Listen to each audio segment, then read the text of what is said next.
وما أريد أن يطعمون إن الله هو الرزاق ذو القوة المتين وقال الله سبحانه وتعالى آمرا ومخبرا إن الله وملائكته يصلون على النبي يا أيها الذين آمنوا صلوا عليه وسلموا تسليما اللهم صل على محمد وعلى آل محمد كما صليت على إبراهيم وعلى آل إبراهيم إنك حميد مجيد اللهم بارك على محمد وعلى آل محمد كما باركت على إبراهيم وعلى آل إبراهيم إنك حميد مجيد الحمد لله আল্লাহ রাব্বুল আলামিনের কাছে শুকরগুজার হচ্ছি যে আল্লাহ রাব্বুল আলামিন আজকে গোপাই মদিনাতুল উলুম নুরানি হাফেজিয়া মাদ্রাসা ও লিল্লা বোর্ডিং এবং এতিমখানার উদ্যোগে আজকের এই কাঠখোয়ের নওগাঁ সদর নওগাঁয় ৪৯তম বিশাল ওয়াজ মাহফিলে আমাদেরকে আসার বসার তৌফিক যোগ্যতা সুস্থতা মন মানসিকতা পরিবেশ পরিস্থিতি দান করলেন সে আল্লাহর কাছে আমরা কৃতজ্ঞ হচ্ছি আল্লাহর শেখানো বাক্যে কালেমাতুশ শুকর আদায় করি সকলে পড়ছি আলহামদুলিল্লাহ দরুদ এবং সালাম বর্ষিত হোক মানবতার মহান মুক্তির দূত আকায়ে নামদার তাজদারে মদিনা আপনার আমার প্রিয় রাসূল জনাব মুহাম্মদুর রাসূলুল্লাহ সাল্লাল্লাহু আলাইহি ওয়াসাল্লামের প্রতি আজকের এই মোবারক মাজলিসের সম্মানিত সভাপতি যিনি একই সাথে আলেম এবং একই সাথে সমাজের একজন প্রতিষ্ঠিত তাজের তথা ব্যবসায়ী জনাব আলহাজ হাফেজ মাওলানা মাহাদি হাসান সাহেব কাসেমুল উলুম ফাজিয়া মাদ্রাসা ঢাকার সম্মানিত মুহতামিম মঞ্চে উপবিষ্ট আছেন আজকের প্রধান উপদেষ্টা জনাব সুরুজুজ্জামান সাহেব উপস্থিত আছেন জনাব মোহাম্মদ জালাল হোসেন শাহানা ভাই আজকের অতিথি হিসেবে আছেন তরুকুল ইসলাম সাহেব আপনাদের কাছে কথা বলেছেন জনাব মাওলানা মেহের আলী আনসারি সাহেব কথা বলেছেন নওগাঁর আরেক কৃতি সন্তান দারুন নাজাত হাফেজিয়া কওমি মাদ্রাসার সম্মানিত পরিচালক আমাদের প্রিয় ভাই হযরত মাওলানা রকিবুল ইসলাম রহমতুল্লাহ বিভিন্ন পর্যায়ের মঞ্চ উপবিষ্ট গণ্যমান্য ব্যক্তিবর্গ আমার সামনে উপবিষ্ট সম্মানিত মুরব্বিয়ানে কেরাম আমার প্রিয় তরুণ যুবকেরা স্নেহের ছোটরা আলাদা প্যান্ডেল থেকে শুনছেন মা এবং বোনেরা সকলকে একবার সালাম দিয়েছি আরও একবার আপনাদের কাছে দোয়া করা এবং পাওয়ার আশায় সালাম নিবেদন করি আসসালামু আলাইকুম ওয়া রাহমাতুল্লাহ আমার নওগাঁর ভাইরা কেমন আছেন আপনারা ঠিকঠাক মতো বলেন ঈদ কেমন গেল এবার রমাদান কেমন ছিল এবার লাস্ট ৮ টাকা ডিম কয়বার কিনছিলেন মনে আছে কার কার মনে নাই আমাদের প্রায় তারপরেও আমাদের মন অনেকের ভালো না অনেকগুলার অন্তরের ভিতরে বিষ উপরে উপরে হাসি সুযোগ পাইলে আবার সবল দেওয়ার জন্য রেডি আছে না ভাই এরকম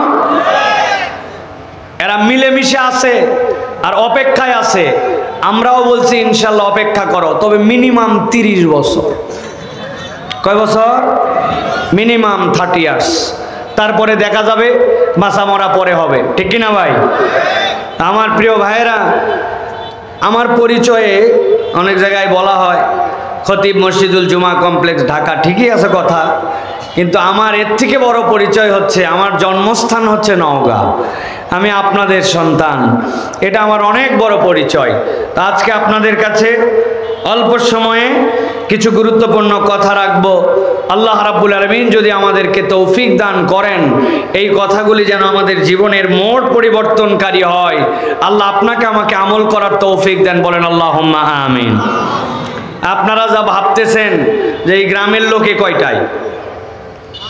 কয়টাই লোক, তাই তো না ভাই? সব লোক চলে আসছে মনে করছেন? সব লোক আসতে পারে নাই, এমনকি অনেক লোক বাড়ির থেকে ওয়াজ শোনার জন্য বাড়াইছে, কিন্তু এখন পর্যন্ত মেলা পার করে আসে নাই। আছে না ভাই? বলে আসছে আম্মা আমি ওয়াজে যাচ্ছি, এরপরে একবারও আসে নাই। পাতারের দিকে নামে 4 বন্ধু মিলে বিড়িটা নিচ্ছে। আছে কিনা? আমি আসার সময় দেখে আসছি কতগুলাকে। আমরা মাইকের শব্দ যত দূর যাই, দায়িত্বহীন কণ্ঠে জানাতে চাই, মাহফিলে আসা ফরজ নয়, ওয়াজিব নয়, জরুরি নয়, নফল। কিন্তু আপনি মাহফিলের নাম করে যদি আসেন আর মাহফিলে না এসে বিড়ি ফুকান, মেলায় ঘুরেন, রাস্তায় আড্ডা দেন, আল্লাহর কাছে আমরা আপনার জন্য বিচার দিব, ঠিক কিনা? বছরে প্রত্যেক দিন মাহফিল হয় না। আপনি ধড়িবাজি করার অনেক জায়গা পান, আপনি মাহফিলের নামে তাহলে বাইরে আসছেন কেন? হয় আপনি বাড়িতে যাবেন, না হয় মাহফিলে আসবেন, দুইটার একটা, ঠিক না? চালাকি কেন? আমাদের সাথে আবার ওয়াজ করে, হুজুর এত দূরে দূরে মাইক দিছেন, দূরের থেকে শুনলে সমস্যা কোথায়? আছে না ভাই? ওইগুলো সব যুক্তি আমাদের কাছে রেডি করা আছে। মেহেরবানি করে যুক্তি দিতে আসবেন না, যুক্তি দিয়ে আগামী 1 বছরের চেষ্টায় কুলাতে পারবেন না। এই যে এখানে যারা আছেন, মোবাইলে আপনারা ইন্টারনেট ব্যবহার করেন না ভাই? কয়ভাবে করেন? মোবাইলে ইন্টারনেট ব্যবহার করে 2 ভাবে। কয়ভাবে? ওই যে মুরব্বী পাকা দাঁড়িয়ে উনি হো হো করলে হবে? উনি আন্দাজে ইন্টারনেটের কি বুঝতেছে? উনি মোবাইলে ইন্টারনেট কয়ভাবে ব্যবহার করে? একটা সেলফ ডাটা আর একটা ওয়াইফাই ডাটা, ঠিক কিনা ভাই?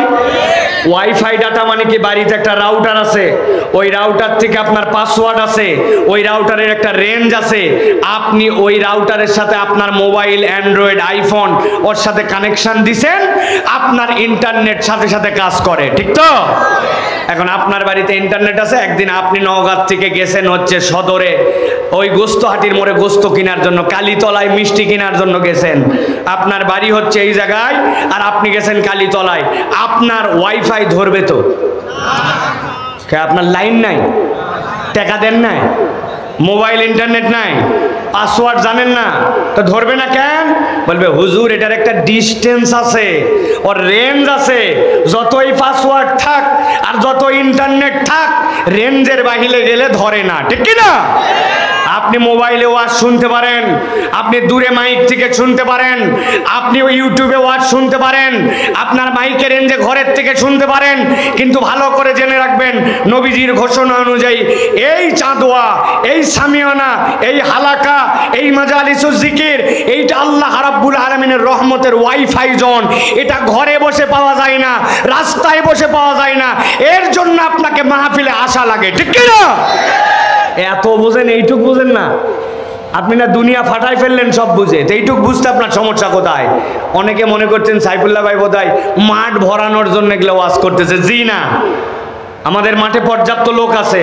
আমার নিয়ম 1 লাখ লোক হলেও যা ওয়াজ, খালি মাইকালা থাকলেও তাই ওয়াজ। লোক দিয়ে আমি কি করবো?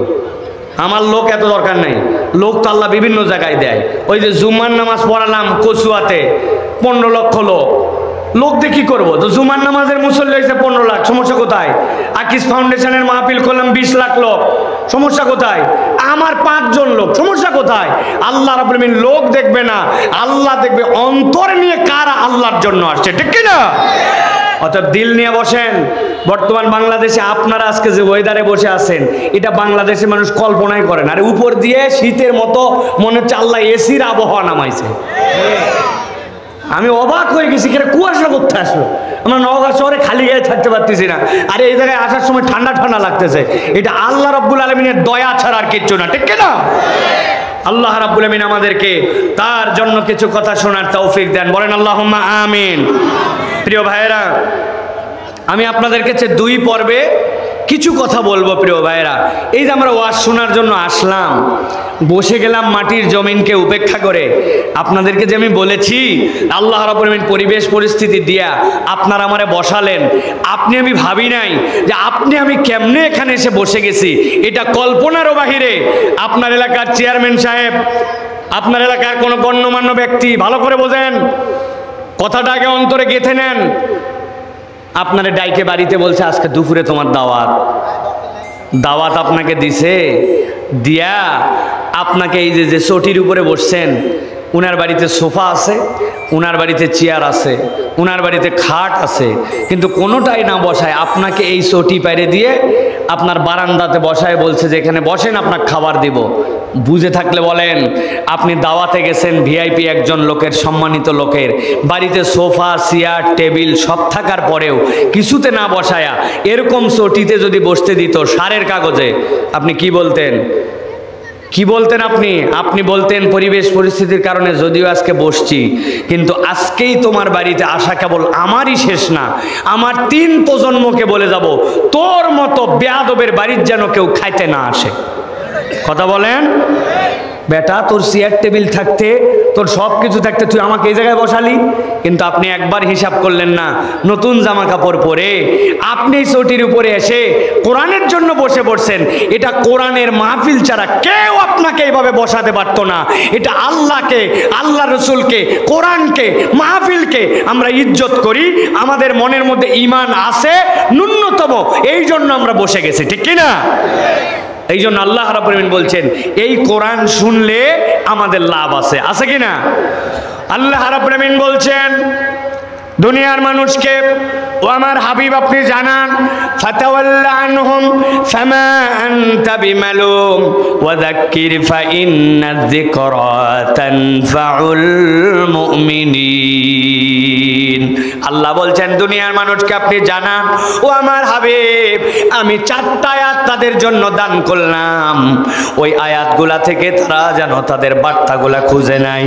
আল্লাহ বলছেন আপনি জিকির করেন, ফাযাক্কির আপনি স্মরণ করান, আমি আল্লাহ জানালাম আপনার কাছে যে কোরআনের বার্তা আপনি তাদের কাছে দিবেন। আমি রব্বুল আলামিন বললাম ফা ইন্না যিকরা তানফাউল মুমিনিন, অবশ্যই অবশ্যই এই জিকির, এই কোরআনের আলোচনা, এই উপদেশ ঈমানদারদের জন্য উপকার দিবেই দিবে। সুবহানাল্লাহ। আপনি বলবেন হুজুর উপকার তো দিবে কি জানা আছে? আমি বলবো আপনি এখন পর্যন্ত 90% জানেনই না। আপনি জানেন 1 অক্ষর পড়লে 10টা সওয়াব হবে। রব্বুল আলামিন চাইলে এটা 700 গুণ পর্যন্ত বাড়ায় দিতে পারেন। আপনি যদি 3 বার সূরা ইখলাস পড়েন তাহলে কোরআনুল কারীমের একটা খতম দেওয়ার পরিমাণ আল্লাহ রাব্বুল আলামিন সওয়াব আপনার আমলনামায় দিবে। আপনি যদি প্রত্যেক নামাজের পরে আয়াতুল কুরসি তেলাওয়াত করেন, আল্লাহ নবী বলছেন মৃত্যু আর তার মাঝে জান্নাত ঠেকানোর আর কোনো রাস্তা নাই। এই আয়াতুল কুরসি নামাজের পরে পড়ার কারণে রব্বুল আলামিন তাকে জান্নাতে ঢুকায় দিবে। আপনি জানেন এইটুকুই কেবল, কিন্তু আল্লাহ রাব্বুল আলামিন এই জায়গায় বলছেন ফাযাক্কির ফাইন্না যিকরা তানফাউল মুমিনিন। আল্লাহ বলছেন ও দুনিয়ার মানুষ, আমি এই জায়গায় যে নাফা, এই জায়গায় যে উপকারের কথা বললাম, এইটা আমি রব্বুল আলামিন তোমাদের কাছে প্রকাশ করে দেই নাই, আমি নির্দিষ্ট করে দেই নাই। দুনিয়ার মানুষ চলার পথে 5 ধরনের প্রবলেমের মধ্যে পড়ে, হয় তার সমস্যা ব্যক্তিগত, নয়তো সামাজিক, নয়তো অর্থনৈতিক, নয়তো তার শারীরিক, অথবা তার সামাজিকভাবে নিরাপত্তাজনিত তার সমস্যা আছে। অর্থনীতি ঠিক, নিরাপত্তা ঠিক, শরীর ঠিক, তার সংসার ঠিক, ওই ব্যক্তির আর কোনো সমস্যা নাই। আল্লাহ বলছেন ও আমার হাবিব আমি আপনার উম্মতকে জানালাম যে এই কোরআন তার কাছে দেওয়া হলো, এই কোরআন যদি একবার সে গ্রহণ করতে পারে, কেবল পড়ে পড়ে তার ফায়দা নয়, তার পুরা জীবনে যে ধরনের কল্যাণ লাগবে আল্লাহ কোরআনের জিকিরের মধ্যে তার জন্য সব কল্যাণ ঢুকায় দিছে। ভালো করে খেয়াল করেন, 3টা আয়াতে কারিমা বলবো, প্রথমে সিধা দিকে যাব, এরপরে পিছন দিকে সামনে আসব। কথা গভীরভাবে না বুঝলে কথা হারায় যাবে। আল্লাহ বলছেন যাদেরকে আমি বললাম তোমাদের জন্য এই কোরআনের জিকিরের মধ্যে রব্বুল আমিন উপকার ঢুকায় রাখছেন, এর পরের আয়াতে আল্লাহ বলছেন, খেয়াল করেন, সকলেই জানি আমরা, ওয়ামা খলাকতুল জিন্না ওয়াল ইনসা ইল্লা লিয়াবুদুন, আল্লাহ বলছেন জিন আর ইনসানকে একমাত্র আমার ইবাদতের জন্য সৃষ্টি করা হয়েছে। এই আয়াতের আগে শুনেছেন কি শোনেন নাই? শুনেছেন, কিন্তু এই জায়গায় জানা কথার মধ্যে একটা অজানা বার্তা আছে। আপনি আমি চিন্তা করি, নামাজ পড়ি, 1 মাস রোজা রাখলাম, হজও করছি, যাকাত ফরজ হলে দেই, দান সদাকা করি, চিন্তা করছি আমি যে নামাজ পড়ি এটা করে নিশ্চয়ই আল্লাহর বিরাট উপকার করতেছি, তাই তো? ভালো করে বুঝে নেন, আহলে সুন্নাত ওয়াল জামাতের আকীদা হচ্ছে দুনিয়ার সব মানুষ যদি আল্লাহর ইবাদতে নিমজ্জিত হয়ে যায় রব্বুল আলামিনের ইজ্জত এক চুলও বাড়ে না, আর সব মানুষ যদি আল্লাহর ইবাদত বাদও দিয়ে দেয় আমার রবের এমন ইজ্জত 1 চুল পরিমাণ আমার রবের ইজ্জত কমে না। সুবহানাল্লাহ। তাহলে আমরা কেন ইবাদত করি? আল্লাহ রাব্বুল আমিন বলছেন, ও বান্দা বার্তাটা ক্লিয়ার করে নাও, মা উরিদু মিনহুম মির রিজকি ওয়া মা উরিদু আন ইউতঈমুন। আল্লাহ বলছেন, ও দুনিয়ার মানুষ, আমি তোমাদের কাছে কোনো খাদ্যও চাই না, আমি তোমাদের কাছে কোনো রিজিকও চাই না। রব্বুল আমিন বান্দার কাছে রিজিক চান না, রব্বুল আমিন বান্দার কাছে খাদ্য চান না। রব্বুল আলামিন বলতেছেন, ও বান্দা, যার কাছে আমি রিজিক চাই না, যার কাছে আমি খাদ্য চাই না, বান্দা জেনে রাখ আমার পরিচয় উল্টা তোদের কাছে কি, ইন্নাল্লাহা হুয়ার রাজ্জাকু যুল কুওয়াতিল মাতিন। তোর রব হচ্ছে এমন রাজ্জাক, এমন রিজিক দাতা, যিনি কারো কাছে মুখাপেক্ষী নয়, বান্দার যা লাগবে সেই পরিমাণ দেওয়ার ক্ষমতা রাখেন যিনি, তিনি কে? আমি জিজ্ঞাসা করব, উত্তর দিবেন আপনারা। তাহলে এই আয়াতে কারিমাতে আল্লাহ রাব্বুল আমিনের পরিচয় আল্লাহ বলেছেন রাজ্জাক, একসাথে বলেন আল্লাহর পরিচয় কি? যারা যারা বলেন নাই আর একটা সুযোগ দিলাম, বলেন আল্লাহর পরিচয় কি? জোরে করে বলেন আল্লাহর পরিচয় কি? ভালো করে জেনে রাখবেন, সাইফুল্লাহ যেই জায়গাতে জোরে বলতে বলবে নিশ্চয়ই ওর পেছে কোনো কারণ আছে। হুদা হুদা খালি আওয়াজ বাড়ানোর জন্য এটা বলে নাই, কি কারণ আছে এবার আস্তে করে বুঝাই আপনাকে, খেয়াল করেন। আপনি আমি বলছি আল্লাহ হচ্ছেন রাজ্জাক, ঠিক কি না? রাজ্জাক মানে কি ভাই? আপনাকে যদি জিজ্ঞাসা করে রিজিক দাতা, রিজিক দাতা মানে কি? আলহামদুলিল্লাহ ভাই, আমার কোনো খাওয়ার অভাব নাই, আল্লাহ দিলে কারো কাছে হাত পাতা লাগে না, যা ধান চাল হয়, যা কামাই রুজি করে তাতে করে আমার ভাতের অভাব নাই, আল্লাহ রাব্বুল আমিন আমার রিজিকে ভালো রাখছে, ঠিক কি না? যদি আপনি কেবল আল্লাহ আপনাকে খাওয়ায়, আল্লাহ আপনার ভাত চালের অভাব রাখে নাই, এইটা দিয়ে আল্লাহকে রাজ্জাক বলেন, তাহলে আপনি আল্লাহর রাজ্জাকের রুবুবিয়াতের 10% বুঝছেন, 90% আপনি এখনো বোঝেন নাই। ভালো করে খেয়াল করেন, রব্বুল আলামিন আপনাকে আমাকে রাজ্জাক বলেছেন কেন? নওগাঁ ব্রিজের মুখ থেকে গাড়িতে করে আসতেছিলাম, আসার সময় দেখি তাজের মোড়ে এক লোক গায়ের মধ্যে শটের বস্তা ফেসায়া, বগলের মধ্যে লাঠি নিয়া, গলার মধ্যে বাঁশি ঝুলাইয়া ওই তাজের মোড়ের থেকে রিক্সা কন্ট্রোল করতেছে, ডানে যাও ডানে যাও, বামে যাও বামে যাও। আমি চিন্তা করলাম, কি রে, কবে থেকে ট্রাফিক আবার বস্তা করে ট্রাফিকিং করতেছে, বস্তা পরা তো ট্রাফিকের ড্রেস না। পরে খেয়াল করে দেখলাম কাজ হয়ে গেছে উনার, নিজস্ব পদ্ধতিতে উনি কাজ করতেছে, কারণ উনার কি ঠিক নাই? কথা বললেন না, কি ঠিক নাই? মাথা ঠিক নাই।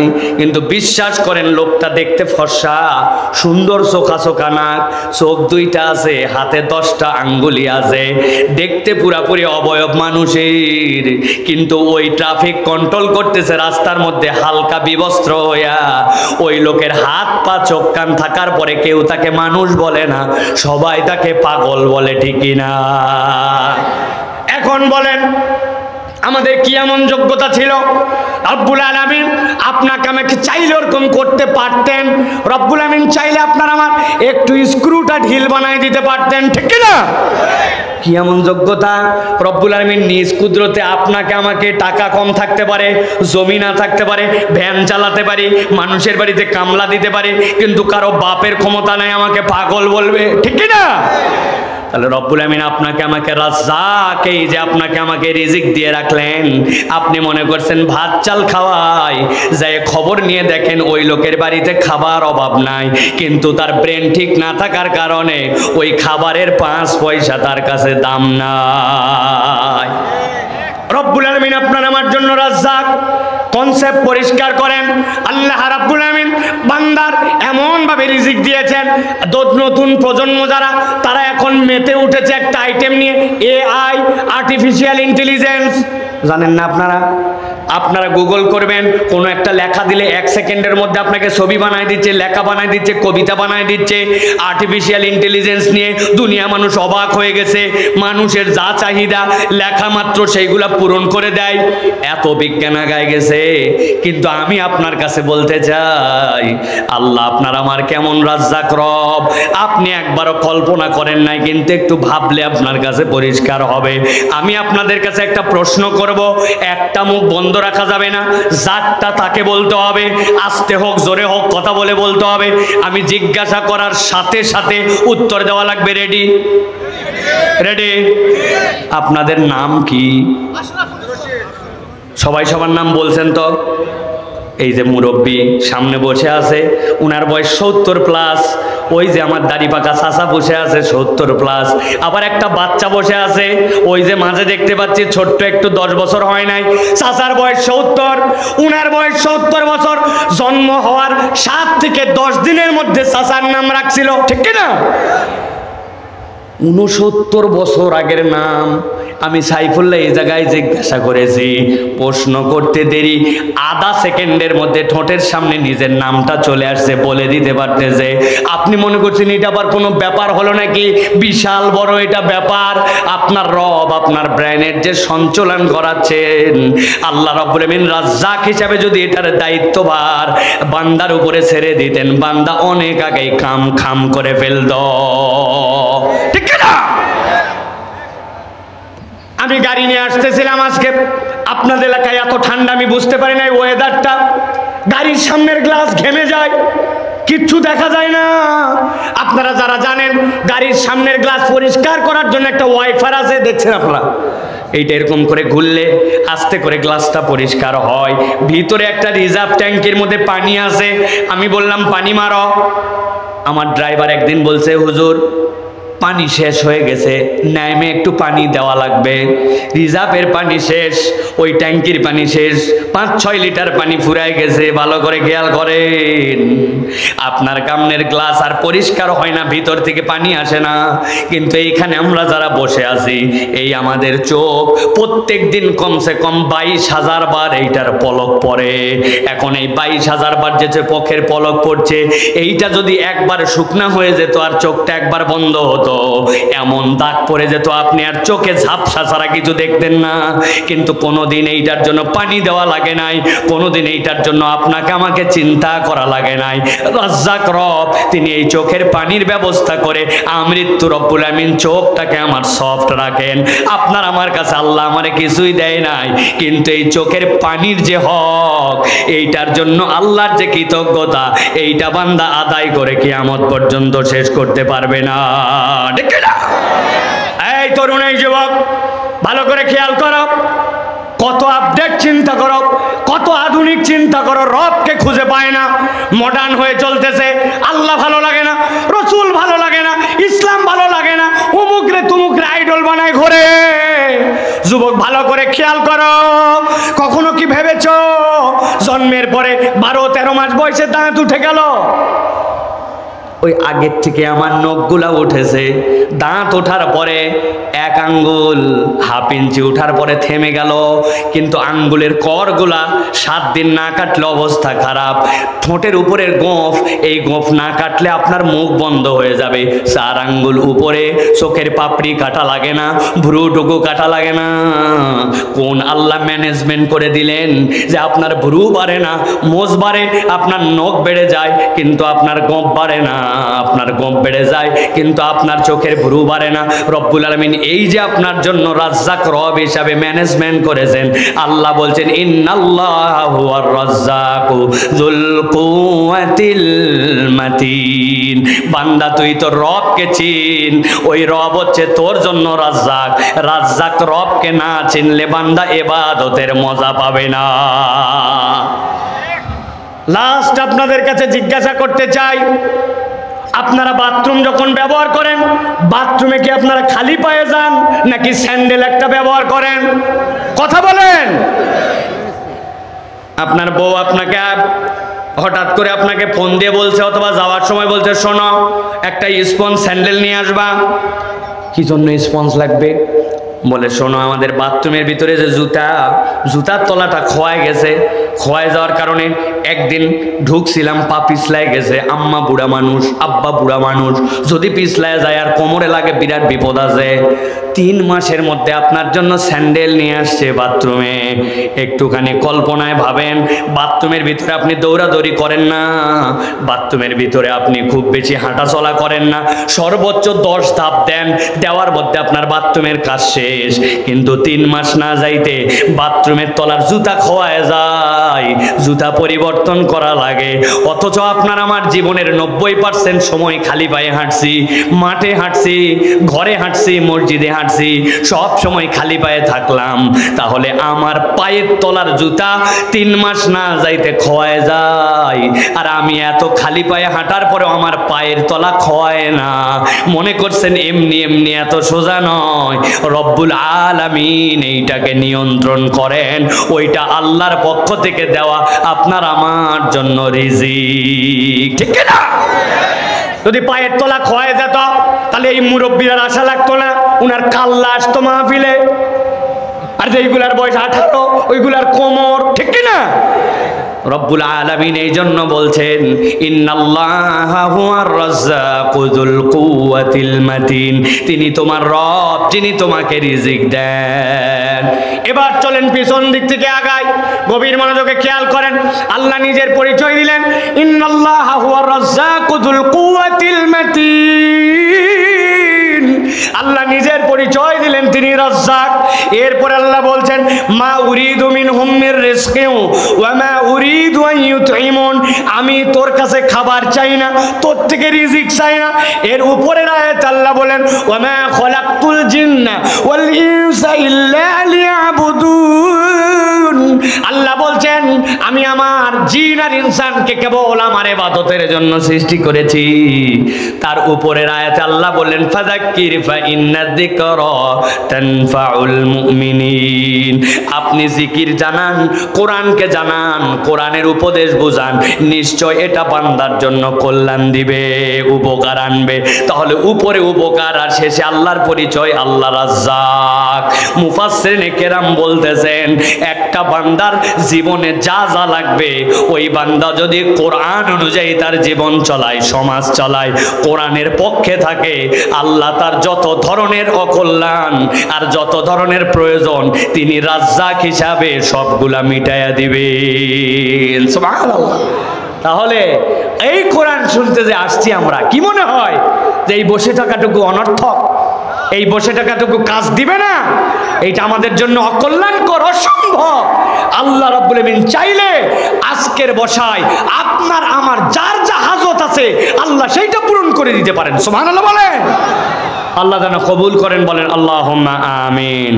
আল্লাহ আমাদের আজকের আয়োজন, আজকের আশা বসাকে আল্লাহ যেন কবুল করেন, বলেন আল্লাহুম্মা আমিন।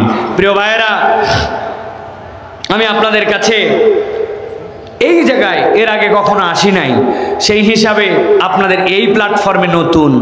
অনেকেই হয়তো আলোচনা শুরু হওয়ার পরে ভাবতে পারেন যে ওয়াজ বোধহয় শুরু হয়ে গেছে। ভাই, আমার ওয়াজ এখনো শুরু হয় নাই। আমি কেবল আপনাদের এখানে একটু আল দিলাম। আল দেওয়া বোঝেন? আল ছাড়া কি পানি বাঁধে ভাই? একজন আলের জমিতে পানি সেচ লাগাইছে, উনার জমিতে একটু ঢাল, পিছন দিকে আরেকজন টাউট জমিওয়ালা উই কাম করছে কি আলের নিচে কোদাল মেরে হালকা উঁচু করে আবার জায়গা মতো রেখে দিছে। সুন্দর করে উনার পানির চাপে আল ভাঙ্গে পিছন দিকে পানি জমিতে নেমে গেছে।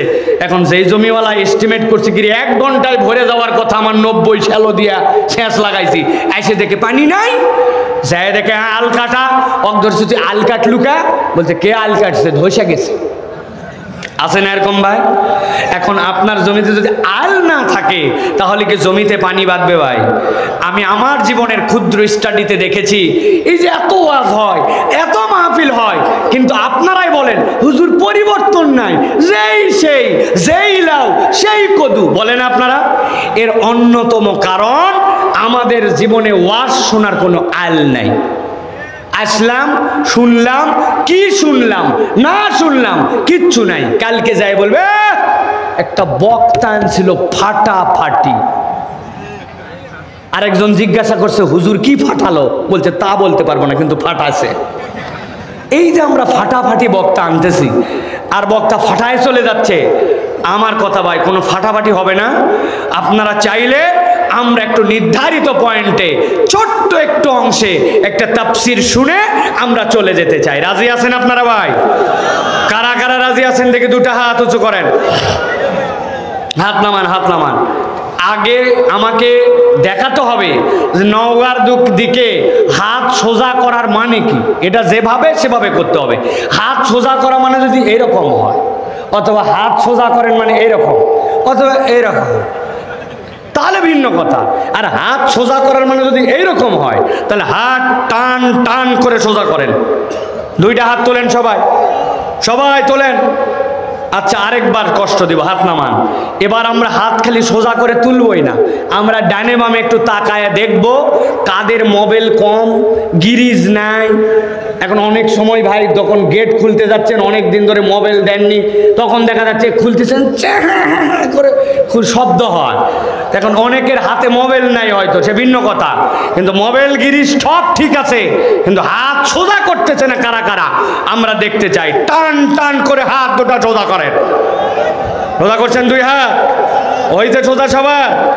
ডানে বামে তাকায় দেখেন কারা উঠাতে পারে নাই, চেহারাগুলো দেখে নেন, সোজা করে না কারা। তুলছেন সব? দেখে একটু নড়াচড়া দেন, নড়াচড়া দেন, জোরে জোরে দেন। মাশাআল্লাহ, এবার সোজা করেন, হাত সোজা করেন। পিছন দিকে একটু টানা দেন, তো পিছনে টানা দেন জোরে। হ্যাঁ, এবার একটু সামনে দেন, সামনে।